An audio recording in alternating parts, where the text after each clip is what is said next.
night of February 4th, 1974, in a quiet apartment on Benvenue Avenue, everything seemed ordinary.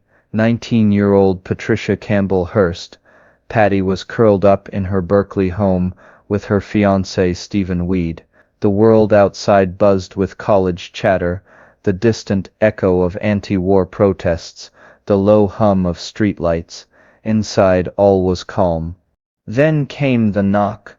At first, soft, harmless, but then harder, louder, a pounding that rattled the thin wooden door. Stephen frowned, rising from the couch. "Who is it?" he called out. Silence. Then the door shattered inward like a cannon blast. 3 figures stormed in, black ski masks, rifles gleaming under dim lamplight. The smell of leather and sweat hit the room like a wave. Stephen barely had time to shout before a rifle stock slammed into his skull with a crack that echoed like thunder. He collapsed, moaning, choking on his own breath. Patty screamed, a sound ripped from the core of her being, only to be silenced by a gloved hand crushing her mouth. Another man yanked her by the arm so hard her shoulder nearly dislocated. She kicked, thrashed, nails clawing at the air, but a blow to the ribs folded her like paper. Something cold pressed against her temple. A voice like steel hissed, "Move again, and you die." The world turned into chaos.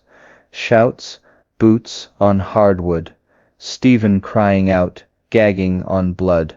Then came the chokehold, tight, crushing, Patty's vision blurred, breath strangled by an arm like a vice. Her last image before darkness claimed her, Stephen's eyes wide with horror, as she was dragged out of her own life. When she woke, the world was pitch black, cramped, stinking of gasoline. Her wrists burned from the ropes biting into her skin. A car trunk, the engine roared, carrying her deeper into the jaws of something she could not yet name. And somewhere, deep inside, a truth began to claw its way up. Patty Hearst was no longer a person. She was property, and the people who owned her would make sure she never escaped alive. The trunk opened. A blast of cold air hit her like a slap. Patty squinted against harsh light as hands yanked her out, dumping her onto gravel. Her knees scraped raw. A voice barked, "Move." She staggered forward, blindfolded again, stumbling as they dragged her into a house that smelled of damp wood and sweat. They threw her into a closet, slammed the door. Darkness swallowed her whole. The space was barely big enough to kneel in. Her wrists throbbed from the ropes, and her gag left her mouth dry and raw. For hours, maybe days, that closet became her world. No window, no sound except the pounding of her own heart, and the occasional muffled voice beyond the door. Hunger gnawed at her belly until it felt like knives twisting inside. When they fed her, it was scraps, a piece of bread shoved through the door, water in a dirty cup. The first time she spoke, asking for a blanket, a boot slammed against the door so hard she flinched. "Shut the hell up," a voice roared. Silence followed, heavy as a tomb. Sleep came in snatches, broken by nightmares and the scrape of the door opening. Sometimes it was just a hand shoving food in.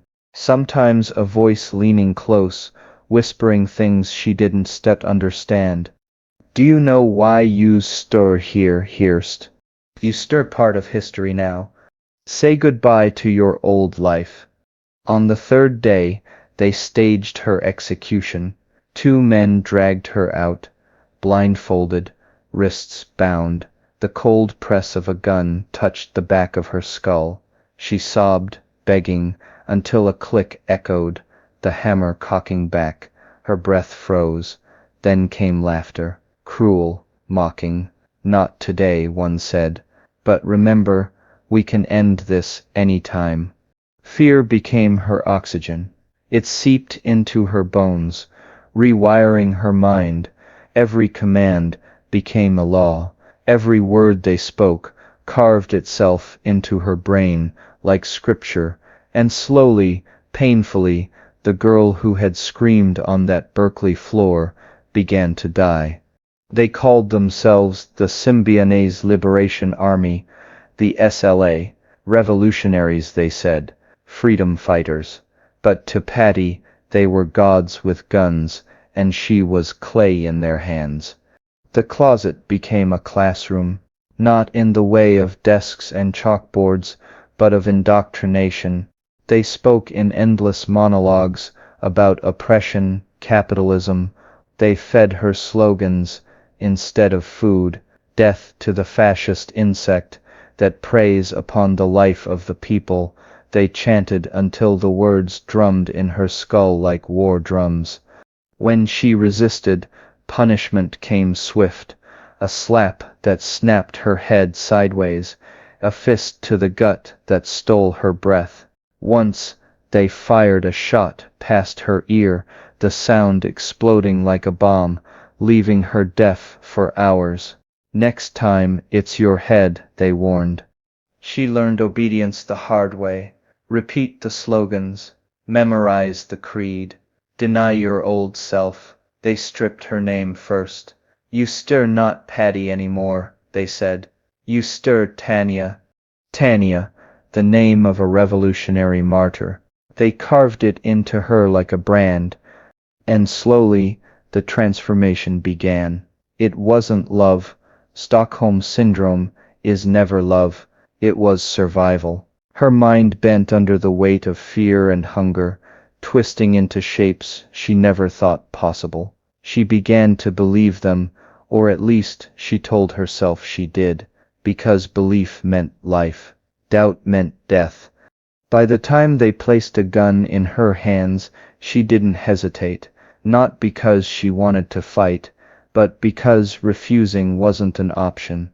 The gun felt heavier than anything Patty had ever held, cold steel biting into her palms.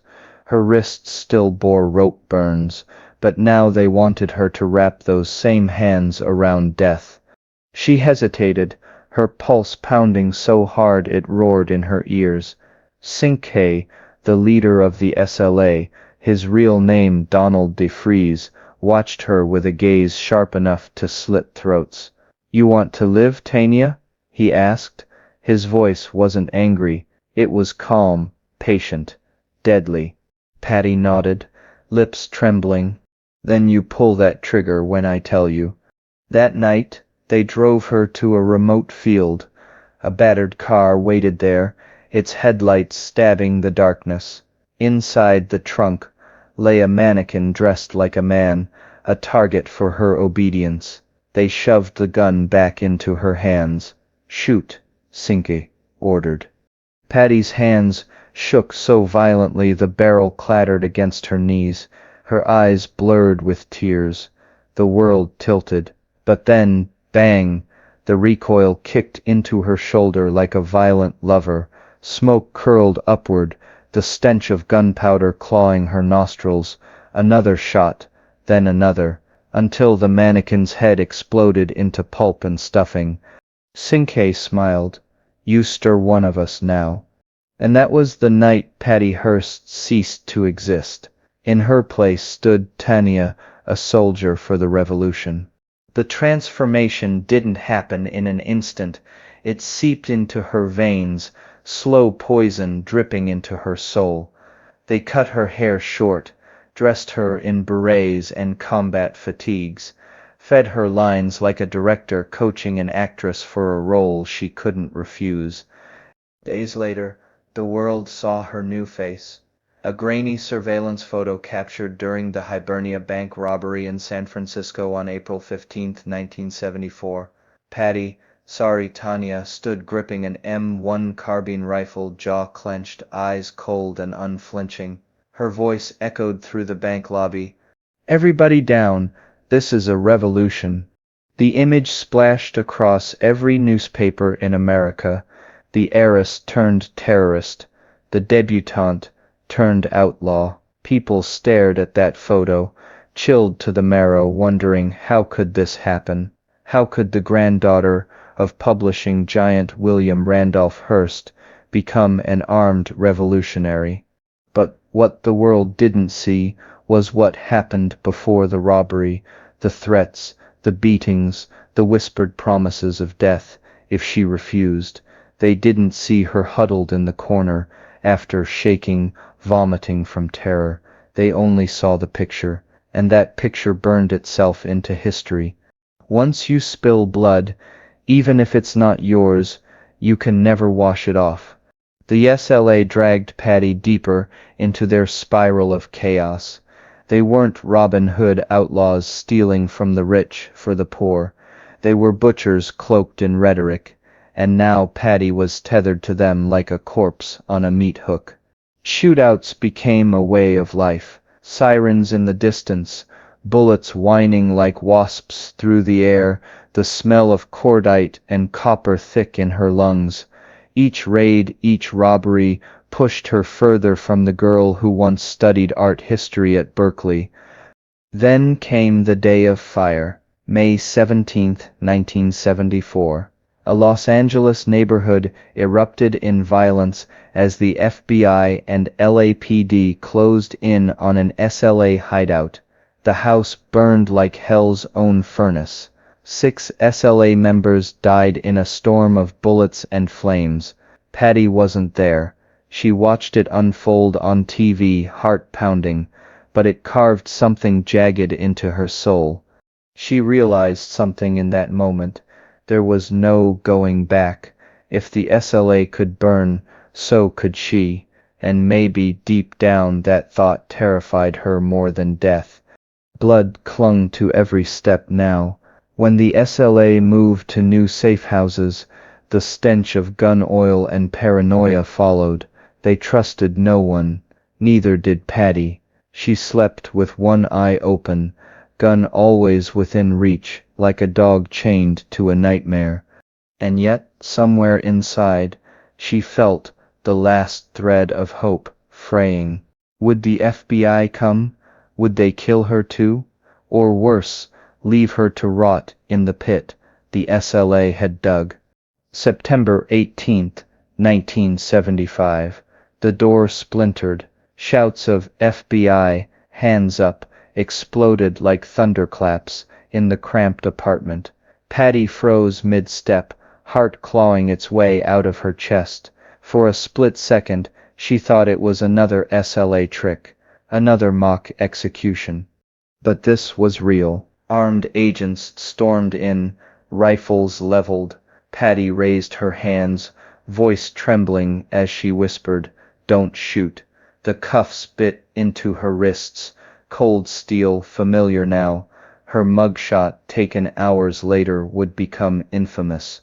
Not the photo of a victim saved, but of a woman staring blankly into the camera, her eyes flat, emotionless, almost inhuman.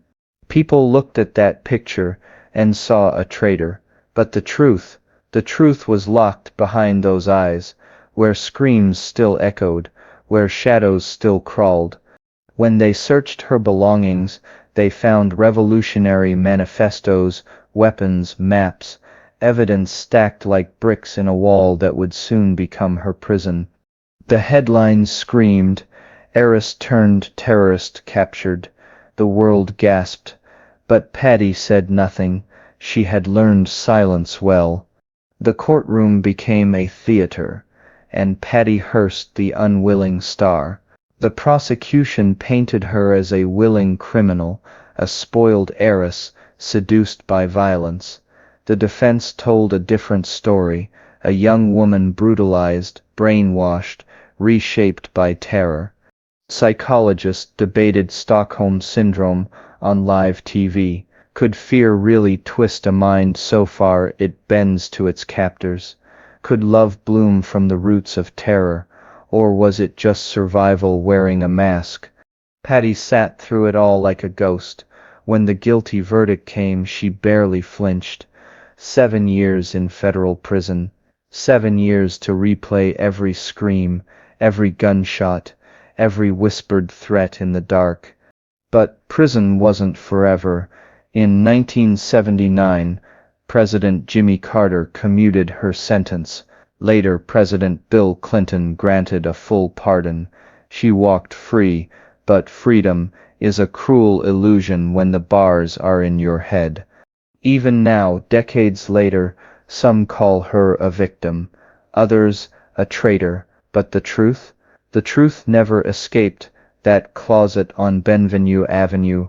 Patty Hearst lives quietly now, far from the headlines that once blazed her name in fire, but somewhere, buried under layers of years, the echoes remain, the blindfold pressing against her skin, the voice hissing, "Move again, and you die." The gun in her hands, heavy as guilt. People love to believe monsters wear masks, but sometimes the masks come off, and the monsters are ordinary men with grand ideas and black rifles. And sometimes the monster grows inside you, born from fear, fed by survival, until you don't recognize yourself anymore.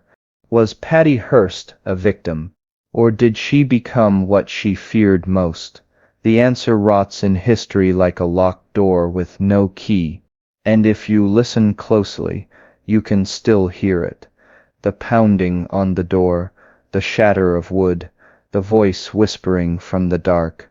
You belong to us now. Fade to black,